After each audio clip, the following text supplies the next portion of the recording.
दोस्तों विनेश फोगाट का आपने न्यूज सुना होगा इस ओलंपिक में। जिस दिन उसका मैच था उसी रात उसने कम से कम 2.5 kg से ज्यादा वेट गेन किया था। और अगली मॉर्निंग जिस दिन उसका बाउट था फाइनल का, उससे पहले उसने लगभग सब खत्म कर लिया था, मात्र 100 ग्राम रह गया था, जिसके कारण वो डिस्क्वालीफाई हुई थी। उसके बाद फिर ब्रॉन्ज मेडल जीता अमन सहरावत ने। उसका भी जिस दिन मैच था उस रात उसने 4.5 kg वेट गेन किया था, लेकिन नेक्स्ट डे उसने सारा रिड्यूस कर दिया था। तो ये जब न्यूज आता है तो हमारे मन में एक सवाल आता है कि एथलीट्स इतना वेट के साथ कैसे खेल लेते हैं, कैसे ये और क्यों इतना कम और ज्यादा करते हैं। और एक हम है कि हमारे लिए वेट रिड्यूस करना नामुमकिन सा काम दिखता है। तो सबसे पहले इसका एक साइंस जानेंगे। विनेश फोगाट नॉर्मली उसका जो वेट है वो 57 kg रहता है और वो हमेशा रेसलिंग 53 kg कैटेगरी में लड़ती है। इस बार के ओलंपिक में वो 50 kg कैटेगरी में पार्टिसिपेट उसने किया था। बट ऐसा क्यों एथलीट करते हैं कि वो ज्यादा वेट होने के बाद जो नॉर्मल वेट होता है उस कैटेगरी से लोअर कैटेगरीज में क्यों आते हैं, क्यों कहते हैं? इसका साइंस ये है कि किसी भी गेम को जीतने के लिए एथलीट को मसल पावर की जरूरत होती है। और जब वो ट्रेनिंग करके मसल गेन कर रहा होता है तो मसल के साथ साथ फैट भी आता है। यानी जब ट्रेनिंग के बाद अगर मसल बिल्डअप करने के लिए प्रोटीन लिया जाता है तो उसको कार्ब्स भी जरूरी होता है लेना। हमें ये लगता है, सबको ये पता होता है कि मसल बिल्डिंग के लिए केवल प्रोटीन की जरूरत होता है, नहीं, आपको कार्ब्स की भी जरूरत होगी उसको सपोर्ट करने के लिए, ताकि प्रोटीन एब्जॉर्ब करके और बिल्डअप हो, डेवलप हो मसल। अब अगर जब मसल्स आपका बिल्ड हो रहा है, अब कार्ब्स भी आपको लेना पड़ रहा है, तो उसके साथ साथ फैट भी आएगा। ऐसा नहीं होता है कि आपने केवल अमृत लिया और विष आपको नहीं आएगा साथ में। बट इसके साथ एक अच्छी बात यह है कि आप अमृत को रख सकते हो और विष को सेपरेटली रिड्यूस कर सकते हो, हटा सकते हो। यानी कि फैट को आप अकेले ही रिड्यूस कर सकते हो सेपरेटली। कैसे? अगर एक बार आपका बिल्डअप जब हो जाता है मसल, तो उसके बाद जब रिडक्शन में जाता है कोई भी एथलीट, तो वो केवल कार्ब्स को कम करता है, वाटर इनटेक कम कर देता है आपका। और उस फेज में क्या होता है, जब कार्ब्स कम होता है तो ट्रेनिंग लाइट वेट से शुरू किया जाता है और रिपीटिशन ज्यादा रखा जाता है, ताकि आपका वाटर इनटेक और फैट ये रिड्यूस हो जाए। देखिए, आपका जो मसल साइज होता है, तो हर एक मसल, खासकर जो स्केलेटन मसल होता है, वो अपने साइज का 3 गुना ज्यादा ग्लाइकोजन स्टोर करने का कैपेसिटी रखता है। ग्लाइकोजन क्या होता है? जब आप कार्ब्स लेते हो और जितना एनर्जी आप यूटिलाइज करते हो उस टाइम पे, और जो एक्स्ट्रा कैलोरीज आपका बच जाता है, वो ग्लाइकोजन बन के मसल्स में स्टोर हो जाता है। तो कोई भी स्केलेटन मसल आपका 3 गुना स्पेस रखने का कैपेसिटी रखता है। अब एथलीट क्यों कम वेट में जाते हैं? सपोज इसको बहुत आसान भाषा में अगर मैं समझाता हूं, तो आपका वेट, आपने ट्रेनिंग करते हुए वेट भी, मसल भी गेन किया आपने, फैट भी उसके साथ साथ आपने गेन किया, और आपने अपना वेट 60 kg पे ले गए, ठीक है। अब आप अपने बॉडी में प्योर मसल मास रखना चाहते हो, तो आप जब कटिंग फेज में जाते हो, वेट रिड्यूस करते हो, तो आप फैट को हटा करके आप 55 पे आ गए। आपका वेट पहले 60 था, लेकिन आप 55 पे आ गए हो। अब सपोज एक सवाल आता है कि जब आपका वेट 60 kg ही था, तो आपने 60 kg में ही क्यों नहीं पार्टिसिपेट किया? तो ऐसे इमेजिन करो कि किसी ने अपने को ट्रेनिंग करते हुए 65 पे कोई ले गया है। अब वो अब उसका 65 नॉर्मल वेट हो गया है, तो ऑब्वियसली उसका जो मसल मास होगा वो 60 kg वाले से ज्यादा होगा।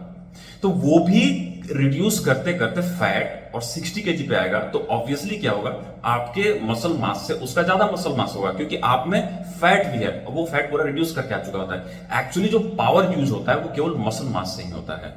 तो इसलिए जो एथलीट होते हैं वो चाहते हैं कि एक बार गेनिंग करके मैं रिड्यूस करके और लोअर वेट में जाऊं, कि केवल मैं अपना प्योर मसल मास लेकर के जाऊं, ना कि उसके साथ फैट लेकर के जाऊं। अब ये वेट एक ही दिन में कैसे 2 किलो, 2.5 किलो, 4 किलो गेन हो जाता है और फिर अगले दिन भी वो रिड्यूस भी हो जाता है? इसका एक बहुत अच्छा सा एग्जांपल मैं ये देता हूं कि आपके मसल्स को कैपेसिटी है ज्यादा ग्रैब करने की, बट आप उसको क्या करते हो, डिसैचुरेट करते हो। जितने भी बॉडी बिल्डिंग वाले लोग होंगे थोड़ा सा जानने वाले, तो वो बॉडी बिल्डर के 2 फेज चलते हैं, एक ऑफ सीजन और ऑन सीजन। ऑन सीजन का मतलब हुआ कि वो पार्टिसिपेट करता है स्टेज पे, कंपटीशन लड़ता है, और ऑफ सीजन यानी कि वो ट्रेनिंग करता है, बल्क करता है, अपने को पूरा वेट गेन करता है, मसल गेन करता है, यानी कि वो प्रोटीन के साथ कार्ब्स भी लेता है। और जब उसका ऑन सीजन आता है, जब कंपटीशन लड़ने का टाइम आता है, तो वो क्या करता है, 3 महीना पहले से कार्ब्स अपना छोड़ देता है।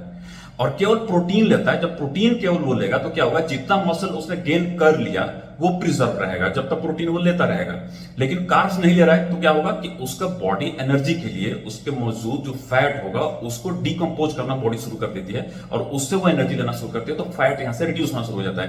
एक हफ्ता पहले वो लोग क्या करते हैं कि सॉल्ट छोड़ देते हैं कि बॉडी से जितने भी वाटर बॉडी से रिडक्शन करना शुरू हो जाए, और एक दो दिन पहले वो वाटर इंटेक भी अपना कम करते हैं। इस तरह से वो लोग अपना वेट कम कर लेते हैं। तो इस केस में क्या होता है कि आपका जो मसल्स है वो डिसैचुरेट होता है, एक तरीके से कपड़े को हमने निचोड़ दिया। अब जैसे ही उसको कोई कैलोरीज या कार्ब्स वाली चीजें, वाटर इंटेक मिलता है, वो बहुत तेजी से उसको एब्जॉर्ब कर लेता है और वो सैचुरेट होने की कोशिश करता है। अब ऐसे भी आपको इसको आसान भाषा में समझो कि एक कपड़ा भीगा, मान लो कि हमने 1 लीटर पानी में सूखा कपड़ा हमने डुबो दिया, जब हम उसको निकालेंगे तो हो सकता है कि आधा किलो पानी वो एब्जॉर्ब कर ले कपड़ा। बट अगर पहले से ही वो भीगा हुआ है कपड़ा और 1 लीटर पानी में हम उसको डुबाएंगे और फिर हम निकालते हैं तो शायद वो 100 ग्राम भी पानी उतना में एब्जॉर्ब नहीं करे, क्योंकि वो ऑलरेडी सैचुरेटेड है कपड़ा। सेम मसल के साथ भी वही होता है।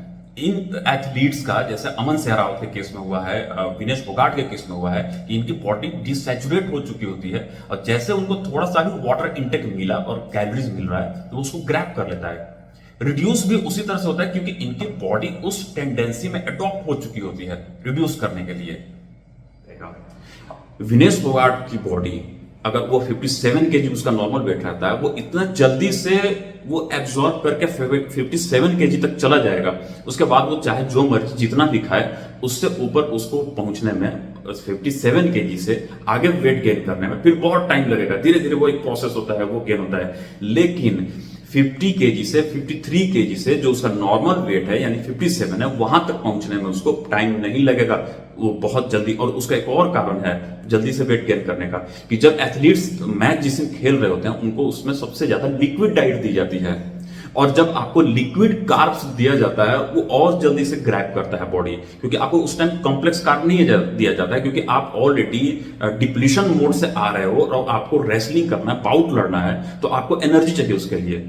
और आपको अगर उस टाइम कॉम्प्लेक्स कार्ब दिया जाता है तो पता चल रहा है कि आप तो रेसलिंग कर रहे हो और उसके बाद आपको एनर्जी मिलना शुरू हो रहा है। तो इसलिए उनको दिया जाता है ग्लूकोज वगैरह से रिलेटेड जूस दिया जाता है जो बहुत जल्दी से एनर्जी ग्रैब करे, और यही कारण है कि उनका वेट इतना तेजी से गेन भी होता है। विनेश फोगाट वाले केस में कोई ऐसा कोई कंस्पिरेसी वगैरह उसमें नहीं है, ये जस्ट मिसकैलकुलेशन है कि कितना में इंडेक्स इसको हम लोग दे रहे हैं तो कितना कम हो सकता है। अमन सहरावत के केस में 4.5 किलो बढ़ा था लेकिन उसका रिड्यूस हो गया। इसके केस में ये बहुत डिसैचुरेटेड था, दैट इज द रीजन कि वो 100 ग्राम वहां पे जाकर के होल्ड हो गया, वहां से रिड्यूस नहीं हुआ। इसमें कोई कॉन्स्पिरेसी और किसी की गलती नहीं है, ये जस्ट मिसकैलकुलेशन है लोगों का। और वैसे भी वो ज्यादातर अपने भरोसे के लोगों को ही अपने टीम में रखती है विनेश फोगाट। विनेश फोगाट वाले केस में जो लास्ट बाउट उसका था रात वाला, उससे पहले उसको फुल कार्ब्स ना दे करके, कई बार होता है कि फुटबॉल के प्लेयर जो खेलते हैं तो वो क्या करते हैं कि वो कार्बोहाइड्रेट का जो वाटर होता है वो मुंह में लेकर के स्पीट करते हैं, थूक देते हैं। इसके कारण क्या होता है कि जैसे उनको कार्ब्स मुंह में आता है तो बॉडी में मौजूद जितने भी ग्लाइकोजन वगैरह होते हैं, एनर्जी जो स्टोर्ड होते हैं, उनको एक ब्रेन को सिग्नल मिलने लगता है कि हमें बाहर से कार्ब्स आ रहा है, तो वो भी ब्रेक डाउन होना शुरू हो जाते हैं एनर्जी देने के लिए। तो वो कुछ करना चाहिए था उस टाइम पे, बट क्या सर्कमस्टांसेस हुए होंगे उन लोगों को कि उनको इतना ज्यादा उसको एनर्जी देनी पड़ी, क्योंकि उसका पहले से ऑलरेडी डिप्रेशन मोड में था। दैट इज द रीजन कि वो 100 ग्राम नहीं रिड्यूस कर पाई, क्योंकि वो 53 केजी में लड़ती है और इस टाइम 50 केजी में लड़ रही थी, और अमन सहरावत ने 4.5 किलो कम कर लिया था। अब आप एक और चीज आप सोच रहे होंगे कि यार 100 ग्राम वेट तो किसी तरह से भी कम किया जा सकता है, तो जितने भी आपको आइडिया आ रहे हैं ना, वो सारे आइडिया आजमा चुके होंगे वो लोग हम लोगों से बहुत ज्यादा उनको जानकारी होती है कि कैसे वेट रिड्यूस करना है। इसमें वेट रिड्यूस करने के लिए बहुत टेक्निक यूज करते हैं लोग। वाटर रिडक्शन के लिए दवाई भी, मेडिसिन तो वहां पे बैन हो जाता है कि वो डोपिंग में आ जाता है। अदरवाइज यूरिन करना, एनीमा तक लोग चढ़ा लेते हैं कि लूज मोशन के साथ भी पानी निकल जाए, फिर थूकते रहते हैं वो लोग कि उससे भी पानी निकले।